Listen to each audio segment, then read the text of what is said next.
There's a tendency for a lot of people when doing upstrokes to like overemphasize and squeeze in those accents, and that's what you don't want to do. What I'd highly recommend doing is actually starting off with small accents, so like 3-inch taps and 6-inch accents, and then eventually over time raising those accents, keeping the taps nice and low, and staying nice and relaxed, so that way you can eventually get to a full stroke accent while you are playing nice, relaxed taps. So another thing you could do is the opposite of what I told you. So instead of doing all the accents slowly raising up and keeping the taps at the same height, you can do the opposite version, where you have all the accents at full height and you slowly lower the taps. Something that was recommended to me by Jeff Queen, who's like a four-time world champion snare drummer. So I got a couple of lessons from him, and that's what he recommended for the students that he taught. Does drumming ever get easy, or is it always hard? Yes, it gets easier, the things that you play, but as you get better, you actually find more things to work on, which to me is fascinating. My OCD brain, perfectionist tendencies, I'm just always trying to find more things to refine. So although it's easier for me to play stuff previously,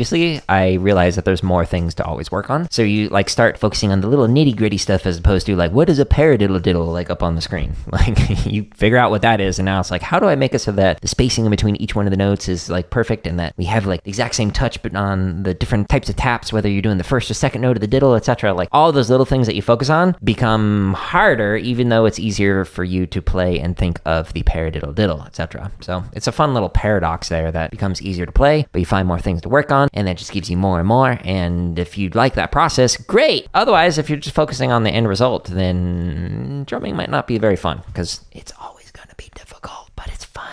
Nope, we're going to try this again, folks. We can do it. Come on, Jared. Believe in yourself. That's all it takes.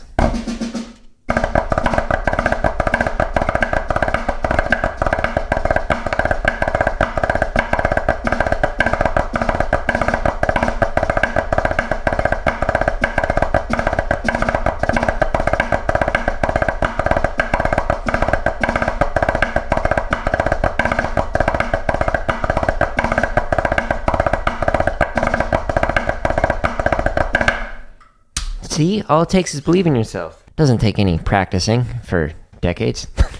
It's one of the problems with like the motivational like people. It's like, yeah, all you got to do is believe in yourself. Yeah, and you know, grind for years and years and years and years and years. When I say grind, I mean like intentionally just sit and refine forever. An exercise that I learned from Jeff Queen. But what you should do instead is do variations where you emphasize the first note, like do a 9-inch accent and a 6-inch tap, and then flip it so that you do the opposite. So the first part would be like, and then you're not going for like 3/12 like that, but your first note, second note, etc. And if you do that with like right hand, both hands, left hand, both hands, etc., that's a good way that you can work on that second note strength. I'm trying to get this popping sound when I'm playing this, and so I want to make sure that I'm playing with the exact same velocity, so the exact same amount of momentum or speed going into the head. And when I say velocity, I also mean the direction. So we don't want to have it so that like you're playing straight up and down here, and then your left hand is like at a slice like this.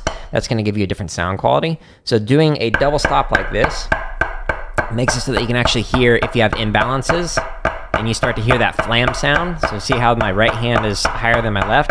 But once I get it back to this pop sound, then I know I have the same sound quality. So if I'm trying to make sure that the right hand and the left hand sound the same, doing this as a double stop really allows you to hear if those interior taps are the same height, the same timing, etc., etc. Hi, Minnie. You might hear her pitter patter. Sounds like when she walks, she does like flam accents. She's like chickada, chickada, chickada, chickada. She also drinks in 7/8, so she goes slurp, slurp, slurp, slurp, slurp, slurp, slurp, slurp, slurp, slurp, slurp, slurp. It's great.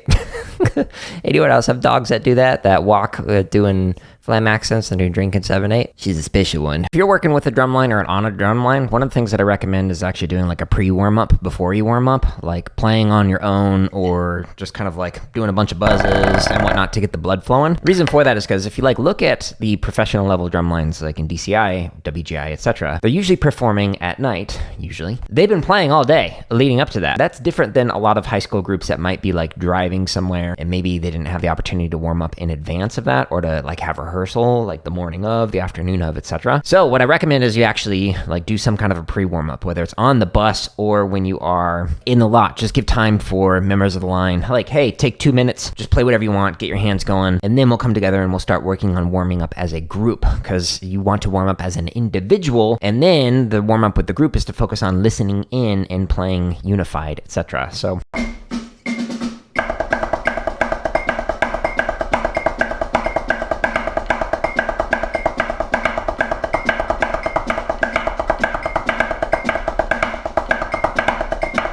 So this alternating upstroke sticking is a fantastic way to work on your inverted sticking and whatnot. So I highly recommend working on this. And again, with all of these like free play-alongs that are on my YouTube channel and are neatly organized on my website, you just go to the description and you can quickly jump to a BPM from 40 to 200. If you go to the 16th note versions of these, it goes from 20 to 160. So you can really slow these things down or, you know, speed them up. When I was teaching drumlines, I'd find that the air was actually not the air. It was what came before it. So students would often like slightly mess up and then they'd start to think about that, which would cause like a domino effect of a bigger mess up a little bit after that. It might be 1 or 2 counts later. So if you're working with a drumline, whether you're on the drumline or you're teaching a drumline, back it up a little bit. Don't just sit there and focus on the air itself that you heard, the dirt, but like go back like a measure or two and lead into it and see if, oh, the check pattern before the roll was the problem. That wasn't as clean as it needed to be, and it kind of set us up for failure on the faster portion, like the diddles or whatever. I'm starting at a place where I'm comfortable at a BPM, and I'm going up by 1 click at a time. And this is something that I do when I was on drumlines or teaching drumlines, is start at a comfortable speed and slowly start to speed it up.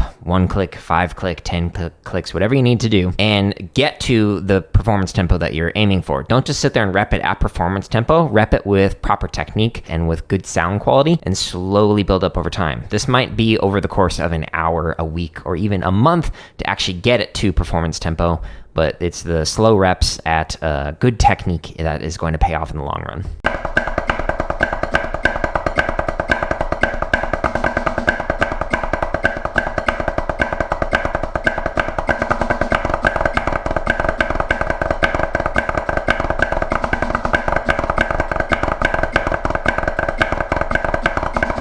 Flawless, not a single mistake. Nope, intentional. Certainly had nothing to do with just being tired after 9 days of not drumming. You can find that play along underneath chop stuff, under float drag variations. There's a few more variations just for that. There's 41 chop exercises. There's like 800 and some odd grid variations. There's a bunch of technique exercises. There's 140 bass exercises. All sorts of stuff to keep you busy for a while. I hope you enjoy it.